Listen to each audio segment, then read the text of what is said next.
మొత్తానికి మన ప్రేమను గెలిపించి మన ప్రేమ పెళ్లిని పెద్దలు కుదిర్చిన వివాహంలా చేయడానికి రెండు కుటుంబాలు ఎంతో కష్టపడ్డాయి. ఇలా ఎప్పటికీ జరగదని మీరన్నారు, జరిగిందని నేను నిరూపించాను. అలా పిలిచే అర్హత మీరు కోల్పోయారు. తండ్రి చావు కారణమైన సౌమ్య పెళ్లి జరగలేదా? తప్పు చేసిన నీ కూతురు పెళ్లి జరగలేదా? ప్రేమించిన మా గాయత్రి పెళ్లి జరిగితే తప్పే ఉంది.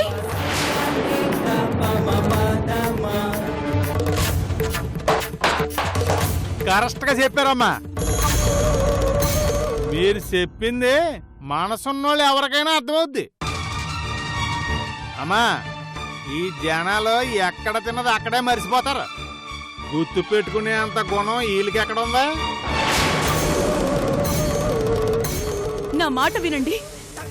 కోపం తగ్గాక మాయ గారు క్షమిస్తారో కోపంతో శిక్షిస్తారో దానికి నేను సిద్ధంగా ఉన్నాను. ఆయన పంతం విలువ నా ప్రాణం. అయినా వెనుకడుగు వేయను.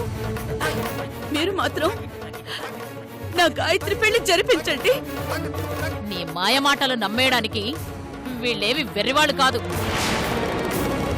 అమ్మగారు, అవసరం అయితే మీతో పాటు మేం కూడా ఆ శిక్షను భరిస్తాం. ఈ పెళ్లి ఆగడానికి వీల్లేదు. జరిపించండి అమ్మగారు.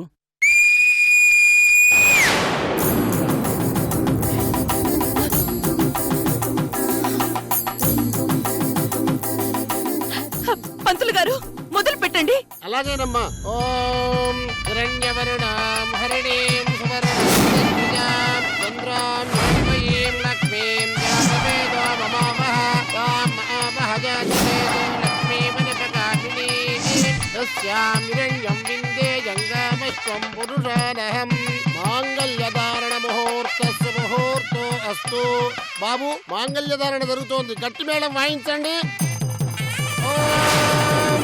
మాంగళ్యం తంతునానేన మమ జీవన హేతునా కంటే భద్రామి శుభగే సంజీవ శరదాం శతం మాంగళ్యధారణ ముహూర్తస్సు ముహూర్తో అస్తు.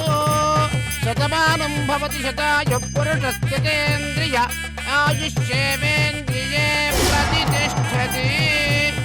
రోచన రోచమానశోభనశోభమాన కళ్యాణః మనోవాంఛాఫలసిద్ధిరస్తు.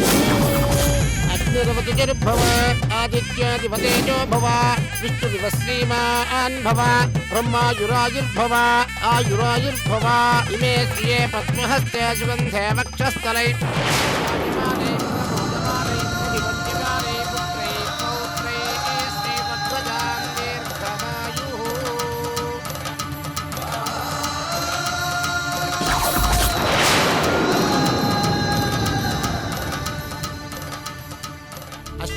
జగోదాయే ధనదాయే మహాధనే ధనం మే దుడిదాం దేవీం సర్వకామార్థ సిద్ధయే పుత్ర పౌత్ర ధనం ధాన్యమస్యాయామి వారధం. మీ పెద్దల దగ్గర ఆశీర్వాదం తీసుకోండి. ప్రజానాం భవసి మాత ఆయుష్మంతం కరోతు మాం. చంద్రాభాం లక్ష్మీమీశానాం సూర్యాభాం శ్రియమైశ్వరీం చంద్రసూర్యాగ్ని సర్వాభాం శ్రీ మహాలక్ష్మీ కృపాస్మహే.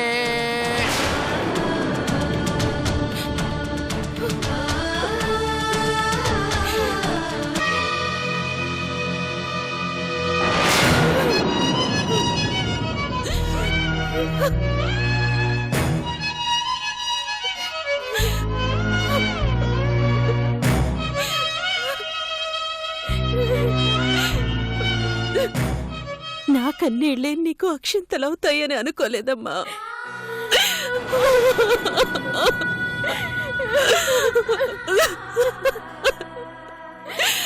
సినిమా అయిపోయింది అత్త. ఇంటికి వెళ్దామా? రవే, ఎవరో చూడలేదు కదా. నేను కూడా వచ్చేస్తాను.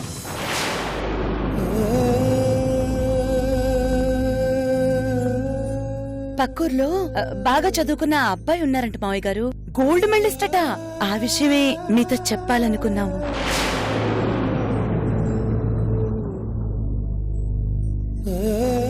అబ్బాయి 19 ఇయర్స్కే రాష్ట్రపతి చేతుల మీదుగా అవార్డు కూడా తీసుకున్నాడండి నాన్నగారు.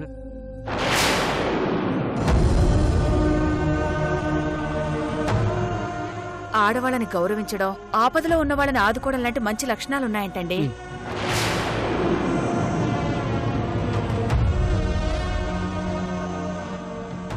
ఆ అబ్బాయి అయితే గాయత్రికి ఈడు జోడు ఫస్ట్ క్లాస్ గా కుదురుతుందని నా అభిప్రాయం. మన పక్క టౌన్లో మన బంధువుల అబ్బాయి అక్కడ ఉన్నాడు.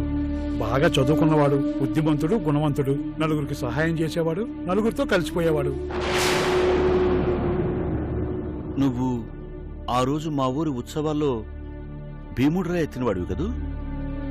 అవును సార్. ఇంతకీ ఆ రోజు నీ మనసులో ఏం కోరుకున్నావు బాబు? మీ ఊర్లో ఉత్సవాలు ఇప్పుడు ఇలాగే జరగాలని, మాలాంటి వాళ్ళందరూ వచ్చి సంతోషాన్ని, ధర్మం అనే గుణాన్ని మనసులో నింపుకొని వెళ్ళాలని కోరుకున్నాను సార్.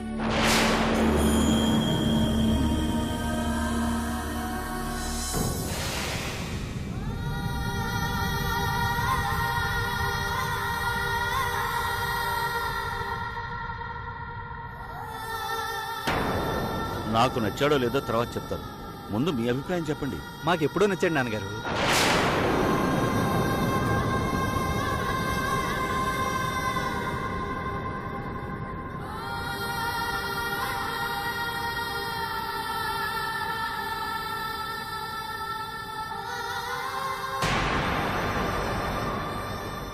గాయత్రి, నీకు నచ్చాడా?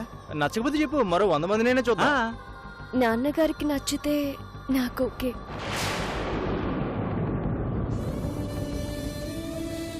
వీడా? నువ్వెప్పుడు చూసావక్క? నేనెప్పుడు చూశాను? ఇప్పుడే కదా చూస్తున్నాను.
చూశారుగా రఘురామయ్య గారు, మీ వాళ్ళందరూ అల్లిన అందమైన ప్రేమ పెళ్లి కదా.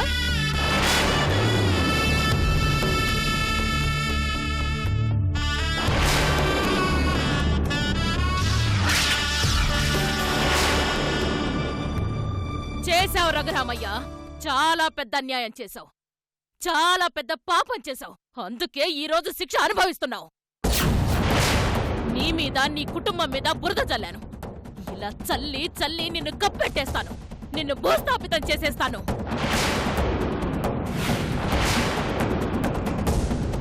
నీ మీద నా మొదటి గెలిపిది. జీవితంలో నీకు ఎదురే లేదనుకున్నావు, ఎదురు దెబ్బతిన్నావు.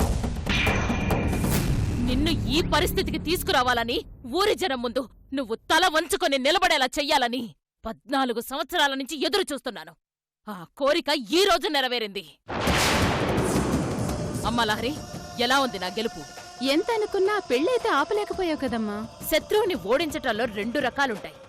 మొదటిది నేరుగా శత్రువుని దెబ్బ కొట్టడం, రెండోది వాడు ప్రేమించే మనుషుల్ని అడ్డం పెట్టుకుని ఓడించడం. నీకింతకు ముందే చెప్పాను, రఘురామయ్య చావుని మాత్రమే కోరుకునేదాన్నైతే ఈ పాటికి ఆయనవి 14 వర్ధంతులు వెళ్ళిపోయేవి. నాకు కావాల్సింది నా కళ్ళెదురుగా వాడి కుటుంబం సర్వనాశనం కావడం, చూసి వాడు చావడం. అది ఇంకెంతో దూరంలో లేదు.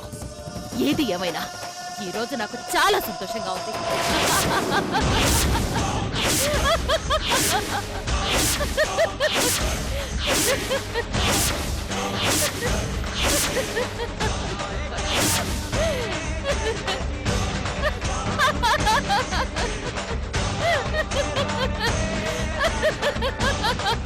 ఇదిగో బుల్రాజు ఆ, ఈ అత్త చూసావా ఆ. పాత సినిమాలో దెయ్యంలాగా ఎలా నవ్వేస్తుందో. ఎందుకు నవ్వదో అవతల పచ్చని సంవత్సరంలో నిప్పెట్టి వచ్చేసింది, అందుకే ఆనందంతో పరవశించిపోతుంది. ఎందుకన్నా మంచిది ఈ రోజు రాత్రి జాగ్రత్తగా బొబ్బు, లేదంటే ఏ బండరా తీసుకొని నెత్తి మీద వేసేస్తుంది. నిజమేరా బాబు, ఎన్నాళ్ళు నిన్ను చంపేస్తాను నాలుగు హెత్తరాన్ని బెదిరించేది, ఇప్పుడు మా తోటం చూస్తుంటే నిజంగానే చంపిహిలి కనపడుతుంది. ఎందుకు వచ్చిన బాధ గాని ఈ రాత్రికి ఇంటికి వెళ్ళిపో శుభ్రంగా. ఒరేయ్, ఒక అడుగు ఆలిసిపోయిన మా గొప్ప మాట చెప్పు, పద వెళ్ళిపోదాం. రేయ్ ఓయ్! ఇటు రండ్రా. ఆ, పిలుస్తుంది నువ్వు వెళ్ళిరా బుల్రాజు ముందు. వినపడుతుంది. రారా. వచ్చేస్తున్నాను. ఎక్కడికరా? వెళ్ళు. వచ్చేస్తున్నాను అత్తయ్య, వచ్చేస్తున్నాను.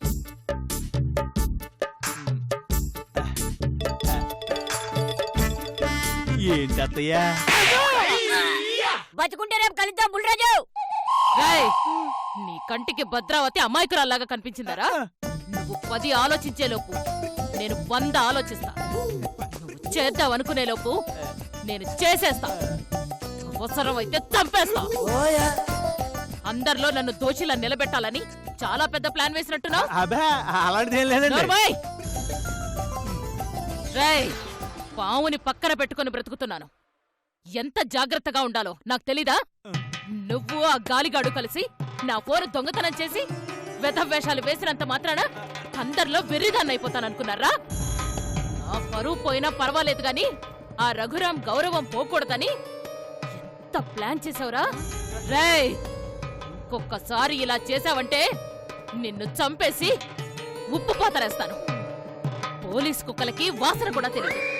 ఆ గాలిగాడికి గద్దలకి నీ శవం ఎక్కడుందో ఆనవాళ్ళు కూడా తెలియదు. జనాభా లెక్కల్లో లేకుండా గల్లంతైపోతా. నన్ను అపార్థం చేసుకుంటున్నావు అత్తయ్య. నోర్మీరా చెత్త వెదవా. ఒరేయ్, నువ్వు విశ్వాసంగా ఉన్నంతసేపేరా నా ఇంటి అల్లుడి స్థానంలో కాకపోయినా నా ఇంటి ముందుండే కుక్క స్థానంలో అయినా ఉంటా. తేడాలు చేసావో నీకు ఉప్పు పాతరే గతి. పోరాపా. అలాగే అత్తయ్య. అమ్మా లహరి, తిన్నింటి వాసాలు లెక్క పెట్టే కుక్కది. ఒక్కంట కనిపెడుతూ ఉండు. అలాగేనమ్మా.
పరాయి వాళ్ళ ఇల్లు అలా చూస్తారేంటి శకుంతల? లోపలికి పదండి. అందరం ఆయన దృష్టిలో పరాయవాళ్ళం అయిపోయాం మీనాక్షి. ఒక పొరపాటు చేసి అందరం ఆ శిక్ష వేసుకున్నాం. ముందు లోపలికి నడవండి. అందరినీ చూసిన తర్వాత ఆయనే కోపం తగ్గించుకుంటాడు. పదండి. నా తమ్ముడు సంగతి మీకు తెలియదు. మా మొహం చూడటానికి కూడా ఇష్టపడ్డు. నన్ను ఆశీర్వదించటం కాదు, అసహించుకుంటారు. అలాగేం జరగదమ్మా. ధైర్యంగా పదండి. పదండి. మొట్టమొదటిసారి మా ఇంట్లో అడుగు పెట్టడానికి భయం వేస్తుంది ఆంటీ. అందరూ అలా అనుకుంటే ఎలా? జరిగేది జరక్క మానదు. పదండి, రండి.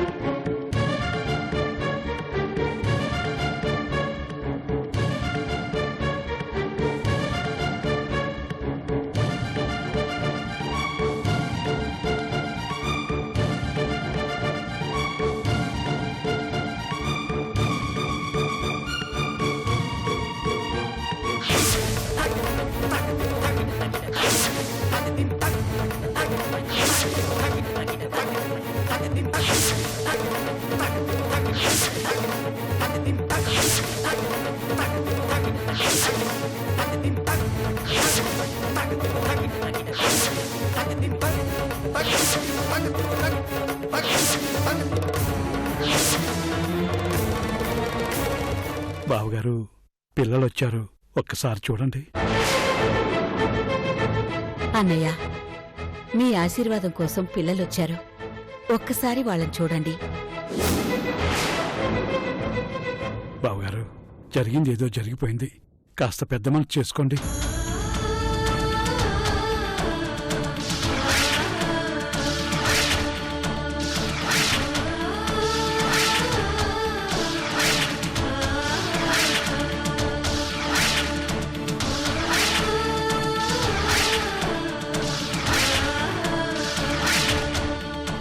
ఒరే తమ్ముడు, తప్పైపోయిందిరా.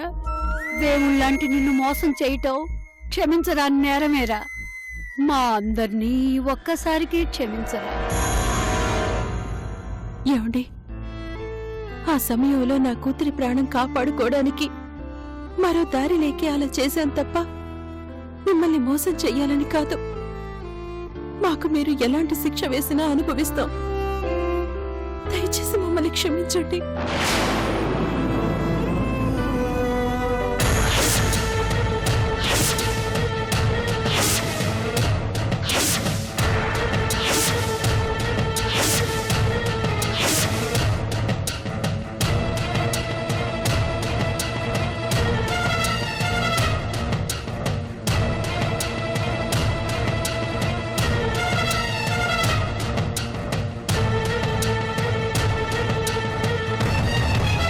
నాన్నగారు, మీ పరువుని ప్రతిష్టని పోగొట్టడానికి ఇలా చేయలేదు నాన్నగారు. మన గాయత్రిని దక్కించుకోవాలని ఇలా చేశాం. మీ గౌరవాన్ని దిగజార్చడం కోసం ఇలా చేయలేదు, మా చెల్లెల్ని కాపాడుకోవడానికి అలా చేశాం. చెల్లెలకి ఏ కష్టం కలగకుండా చూసుకోమని మీరే కదా నాన్నగారు చెప్పారు. చెల్లెల పాలిట మా ముగ్గురిని బ్రహ్మ, విష్ణు, మహేశ్వర్లని మీరే కదా నాన్నగారు అన్నారు. చెల్లెల్ని కాపాడుకోలేని నీవు అంత గొప్పవాళ్ళు ఎలా అవుతావు నాన్నగారు?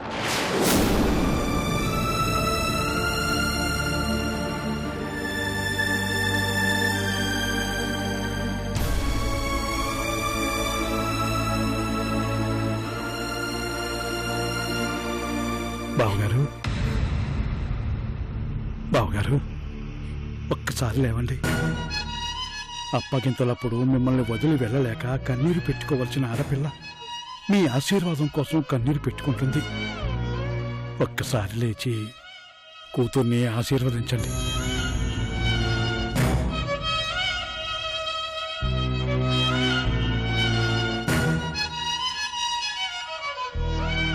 సార్, ఏ చిన్న కష్టం కలిగినా ఆ దేవుడితో మొరపెట్టుకుంటాం. ఇప్పుడు ఆ దేవుడే అడిగి కూర్చుంటే ఇంకెవరితో మొరపెట్టుకోగలం? అన్నయ్య, ఒక్కసారి చూడండి అన్నయ్య.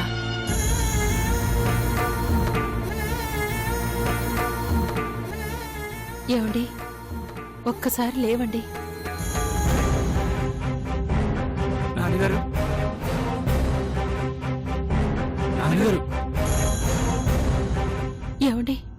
తమ్ముడు, అన్నయ్య, బావగారు, నాన్నగారు, మావయ్య గారు, బావగారు, బావగారు, నాన్నగారు, అన్నయ్య, నాన్నగారు, బావగారు, తమ్ముడు, నాన్నగారు.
చచ్చిపోయాననుకున్నారా?